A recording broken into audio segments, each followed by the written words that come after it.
সাধারণকালের দ্বিতীয় সপ্তাহ মঙ্গলবার। প্রথম পাঠ সামুয়েলের প্রথম গ্রন্থ 16 অধ্যায়, পদ সংখ্যা 1 থেকে 13। সামুয়েল দাউদকে তার ভাইদের সামনে অভিষিক্ত করলেন। ভগবানের আত্মিক প্রেরণা তখন তার উপর বিপুল শক্তিতে নেমে এলো।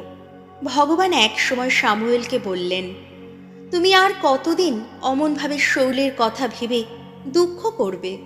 আমি তো ইসরায়েলের ওপর তার ওই রাজ অধিকার আর গ্রাহ্যই করছি না। তোমার ওই তেল রাখার শিঙাটি ভরে নিয়ে তুমি বরং রওনা হও। আমি এখন তোমাকে পাঠাচ্ছি বেতলেহেমের জেসের কাছে, কেননা আমার রাজ্যের রাজা হবার জন্যে আমি তার ছেলেদের একজনকেই বেছে নিয়েছি। সামুয়েল উত্তর দিলেন, কিন্তু যাব কি করে? কথাটা শৌলের কানে গেলে সে তো আমাকে মেরেই ফেলবে। ভগবান বললেন, তুমি একটা বকনা বাছুর সঙ্গে নিয়ে যাও। সেখানে গিয়ে সকলকে বলো যে তুমি ভগবানের উদ্দেশ্যে বলি উৎসর্গ করতেই এসেছ। জেসেকেও সেই বলিদান অনুষ্ঠানে নিমন্ত্রণ জানাও। তারপর তোমাকে কি করতে হবে তা আমি নিজেই তোমাকে জানিয়ে দেব। যাকে আমি অভিষিক্ত করতে বলবো, তুমি তাকেই আমার কাজ চালাবার জন্যে অভিষিক্ত করবে। সামুয়েল ভগবানের কথা মতোই কাজ করলেন।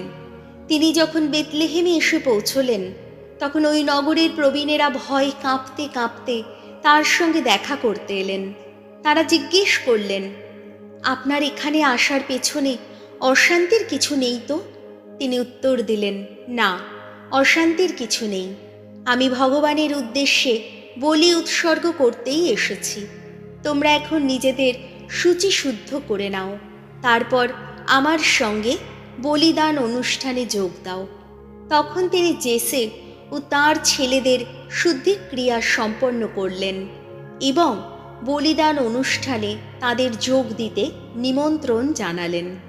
তারা এসে উপস্থিত হলে সামুয়েল জেসের বড় ছেলে এলিয়াবকে দেখে ভাবলেন, ওখানে ভগবানের সামনে ওই যিনি দাঁড়িয়ে আছেন, নিশ্চয়ই উনি তার সেই অভিষিক্ত জন। কিন্তু ভগবান তাকে বললেন, ওর ওই সুন্দর চেহারা লম্বা গড়নের দিকে তাকিয়ে থেকো না, আমি তো ওকে বাদ দিয়েছি। মানুষ যে চোখে দেখে, ভগবান তো সেই চোখে দেখেন না। মানুষ শুধু বাইরেটাই দেখতে পায়, ভগবানের দৃষ্টি কিন্তু অন্তরেরই দিকে। জেসে এবার আবিনাদাবকে ডেকে সামুয়েলের সামনে নিয়ে এলেন। কিন্তু সামুয়েল বললেন, না, একেও ভগবান মনোনীত করেননি। জেসে তখন শাম্মাকে সামুয়েলের সামনে নিয়ে এলেন। এবারেও সামুয়েল বললেন, না, একেও ভগবান মনোনীত করেননি। এইভাবে জেসে তার 7 ছেলেকে একে একে সামুয়েলের সামনে নিয়ে এলেন। কিন্তু সামুয়েল তাকে বললেন, না, ভগবান ওদের কাউকেই মনোনীত করেননি। সামুয়েল তখন জেসেকে জিজ্ঞেস করলেন, তোমার কি শুধু এই কজন ছেলেই আছে? জেসে উত্তর দিলেন, না, আর একজন ছেলে আছে, ছোট ছেলে, সে তো ভেড়া চড়াতে গেছে। সামুয়েল তাকে বললেন, তাহলে তাকে আনতে লোক পাঠাও।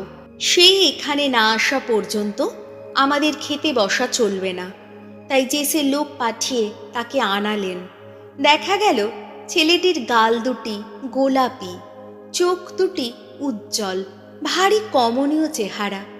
ভগবান তখন সামুয়েলকে বললেন, নাও, একেই অভিষিক্ত করো, এই তো সেই। তখন তেল ভরা শিঙাটি হাতে নিয়ে সামুয়েল এই ছেলেটিকে তার ভাইদের সামনে অভিষিক্ত করলেন। আর ভগবানের আত্মিক প্রেরণা তখন এই দাউদের ওপর বিপুল শক্তিতে নেমে এলো, আর সেদিন থেকে তার ওপর অধিষ্ঠিত রইল। প্রভুর বাণী, শাম সঙ্গীত ধুয়ো। ধন্য দাউদ, ধন্য প্রভুর মনোনীত জন। একদিন সেই পুরাকালে দিব্য দর্শনে কথা বলে তোমার ভক্তদের বলেছিলে তুমি, একজন বীর যোদ্ধাকে আনুকূল্য দেখিয়েছি আমি। লোকদের মধ্য থেকে মনোনীত তরুণ একজনকে সবার ঊর্ধ্বেই দিয়েছি আসন। ধুয়ো। ধন্য দাউদ, ধন্য প্রভুর মনোনীত জন। আমার সেবক রূপে দাউদকেই পেয়েছি আমি। আমার পবিত্র তৈলে সম্পন্ন করেছি তার রাজ অভিষেক। আমার হাতের শক্তি হবে তার নিয়ত সহায়। আমার বাহুর শক্তি তাকে করবে বলিয়ান। ধুয়ো। ধন্য দাউদ, ধন্য প্রভুর মনোনীত জন। সে আমাকে ডাক দিয়ে বলবে সেদিন, আমার পিতা তো তুমি, আমার ঈশ্বর তুমি, ত্রাণ শৈল তুমি। আর আমি তাকেই তো দেব আমার প্রথম জাত পুত্রের অধিকার, এই পৃথিবীর সমস্ত রাজার ওপর অধিষ্ঠিত হওয়ার সম্মান। ধুয়ো। ধন্য দাউদ, ধন্য প্রভুর মনোনীত জন। বাণী বন্দনা। জয় জয় প্রভুর জয়। প্রভু যিশুর পিতা আলোয় আলোয় ভরিয়ে তুলুন আমাদের অন্তর। আমরা যেন বুঝতে পারি তার আহ্বানের মধ্যে আছে কোন সে আশার বাণী। জয় জয় প্রভুর জয়। মার্ক রচিত মঙ্গল সমাচার 2 অধ্যায়, পদ সংখ্যা 23 থেকে 28। বিশ্রামবার মানুষের জন্যেই সৃষ্ট হয়েছে, মানুষ বিশ্রামবারের জন্যে সৃষ্ট হয়নি। একদিন যিশু একটি শস্য ক্ষেতের মাঝখান দিয়ে যাচ্ছিলেন। দিনটি ছিল বিশ্রামবার। তার শিষ্যেরা যেতে যেতে শস্যের শীষ ছিঁড়তে লাগলেন। তাই কয়েকজন ফরিসি যিশুকে বললেন, ওই দেখুন, বিশ্রামবারে যা করতে নেই ওরা তাই করছে কেন?